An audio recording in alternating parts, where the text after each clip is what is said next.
Hello everyone, welcome back to Grim Dawn. We're going to be going through the Broken Hills. Now, we could... there's... In order to fully complete the quest with the ghosts, where we had to kill the 3 ghost heroes, you do have to go and find Calderos and have a chat with him outside of a particular tomb. I'm going to save that up because, quite frankly, we'll need to be over there for an unrelated quest anyways, so we're just going to go ahead and leave that. Unless you really desperately need the experience, which you're not likely to, honestly. Again, the higher your level compared to the enemies, the worse the stuff you get. It's not necessarily a bad thing to skip out on the experience unless you are hideously underleveled. I'm talking like the enemies have reddish numbers. They have about green numbers here, so I'm not really concerned about that right now. So I'm not going to go pick up that experience. I'm going to save that for later, because I just don't need it. You'll notice that we've got green and some yellow numbers. Actually, they're mostly green.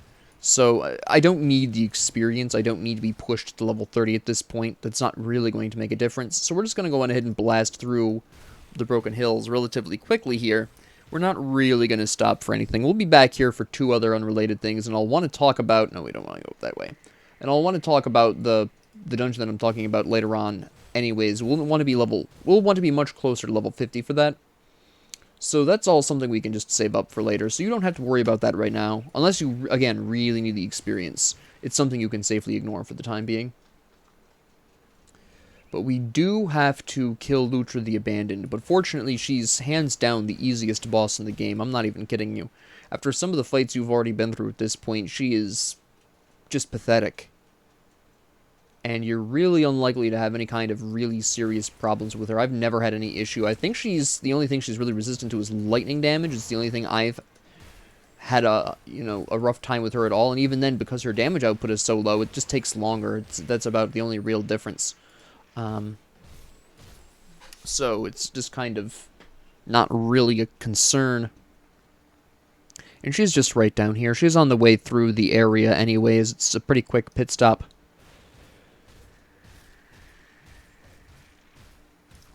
I'll probably have to use a couple of health potions just because of my armor being a little lower than I would like. But we're really not going to have much of a problem here. We're actually going to go ahead and do this. Alright. Well, just 1 health potion. Not even an issue. There we go. Actually, we need that Vital Essence, don't we? Okay, now we're going to just run back up here, and we're just going to go on ahead and waltz on over here. Activate the shrine. Oh, hello. Not that I need that, but alright. Oh, a hero. Okay, that's a story. This could be a bit interesting. Oh, no, I'm gonna die. Yeah. The problem with the net there, that the crossbowman throws, which is why I was trying to kill him first, I just happened to miss, is that it really reduces your defense and your piercing resistance. I know it decreases your piercing resistance. I'm pretty sure it decreases your defensive ability, excuse me.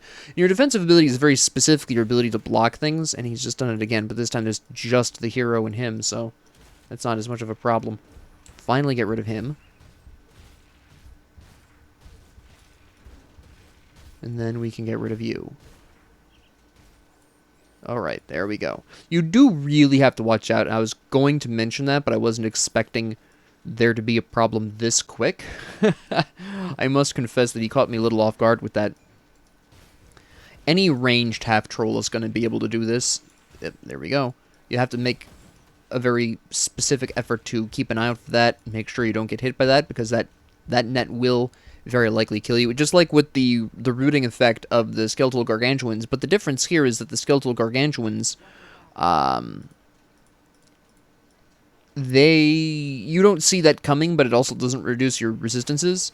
The net you can see coming, but it reduces your resistances, so it's an interesting kind of trade-off there. So you really have to decide which one is worse, the root that you can't see coming, or the root you can see coming but reduces your resistances. Personally, I prefer to be able to see it coming, because a lot of the times you can avoid it, although there are some situations like that previous one where I was so surrounded that I really have had a hard time getting out in time.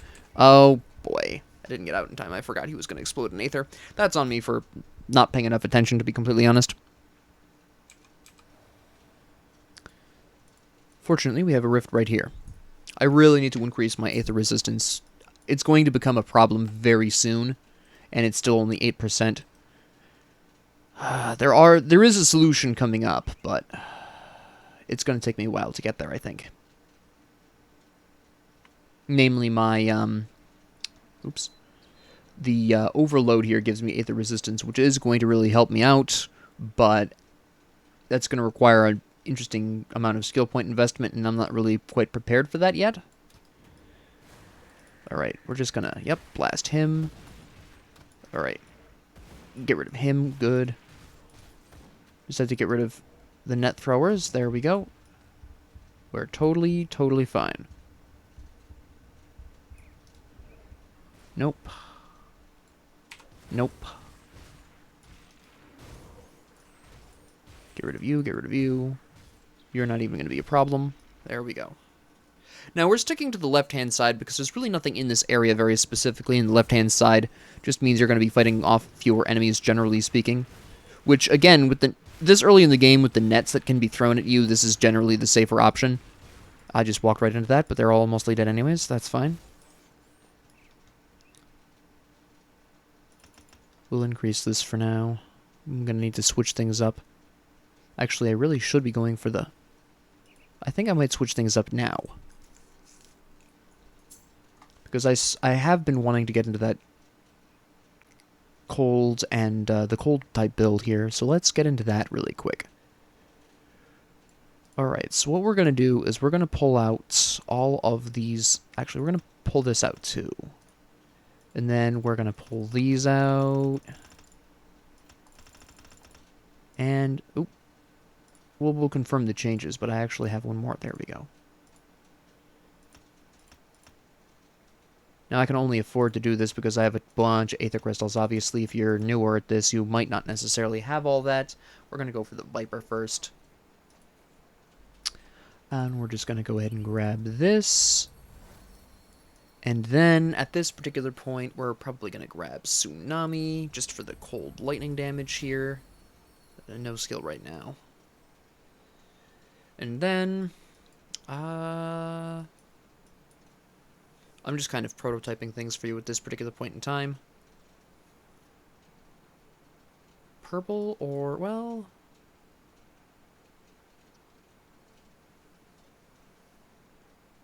Yeah, we should probably do this, actually. Yeah, we need this for the Aether resistance. That works. Alright, and then we need to actually... put in this. I want to put in this for the Aether resistance. Kind of cheat a little bit, and we're going to put in this. Alright. Now, we're going to go ahead and put Alexstra's Flash Freeze here. We're going to put Trozan's Sky Shard here, and we're going to equip this. Alright. That'll work for now. Much higher damage. Now, the reason why, very specifically, I wanted Trozan's Sky Shard is because that's going to be my defense against bosses, heroes, beefy people, basically. Now, again, I'm not really expecting this to be permanent or long-term solution here. I'm not really going to be looking towards more permanent builds until about level 50, and that can still change, obviously. If you're newer to, if you're starting a character fresh, you're new to the game, and you don't have the Aether Crystals, they're pretty easy to farm. I've talked about a couple of good farming places for those before. The underground area is a really good place for that. The transit, underground transit, that's a good place for farming those. Get rid of you, there we go. Grab whatever this is. And of course, now that I've got the freeze, I have a much higher survival rate because I can just freeze enemies en masse to reduce incoming damage, which helps a lot, assuming they even survive the freeze in the first place. And then we're just going to be right here. Again, there's no real reason to go anywhere other than the far left side. There's no quests there or anything like that. And there's no real particular... It's not like it's a particularly good place to farm things either. So, with that being said, we're actually just going to go on ahead and end the episode here. I just really wanted to kind of talk about changing your build up. I do want to talk about a couple of good places you can farm, but my favorite place to farm if you're running a new character is to go to the Warden's Laboratory and then just run backwards through here. Now, the problem is at some point... Now, these are scaling to me right now. This is level 31, so this isn't going to be a problem. But at some point, when you get a high enough level, this is no longer going to work, because when you're a high enough level, they aren't going to drop Aether Crystals. So just keep that in mind, that there's only so long that you'll be able to pull this stunt off, but by then you'll hopefully have access to a better place to farm these. Maybe. It really depends on how aggressively you're leveling up. And this is one of the reasons why I didn't go pick up the experience from Calderos at this point, is because, you know, well, this particular character doesn't care, because obviously I've got Aether Crystals out the wazoo, but for a newer character, you are going to care. You're not going to want that experience yet, because you're going to want to kind of remain a little bit on the low end, so that way you can still come here and farm Aether Crystals if you need, because Aether Crystals, as I've just shown you, are very important for reworking your devotion. Now, again, I don't recommend you change around your build too much before level 50. It's from level 50 you're going to start thinking about a longer-term build. Again, you will come across items still that you'll want to change to or from. And at the end of the day, it's only when you hit about level 90 that you're going to actually sit down and finalize your build. Usually what's going to wind up happening is levels 1 through 50, you're going to be experimenting with a variety of skills, mostly, and finding out what abilities or skills on your current character you like to use. And then from level 50 to 70, you're going to start experimenting with some more unusual items, some more monster infrequents, that'll be dropping because of your higher level. Better monster infrequents, let me say. And you're going to have a better feel and understanding of what damage types enemies are going to become starting to resistant to. I phrased that really oddly, but you know what I mean. And then from 70 to 90, you're kind of fine-tuning your build and trying to figure out what you want to end up on. And then from 90 to 100, you're just putting the finishing touches on the build. So that's really what the kind of process here is, specifically on a character basis rather than like story progress, because when in games like this, it's not usually story progress that decides on what your build is going to be or how your character is progressing, but just individual character level.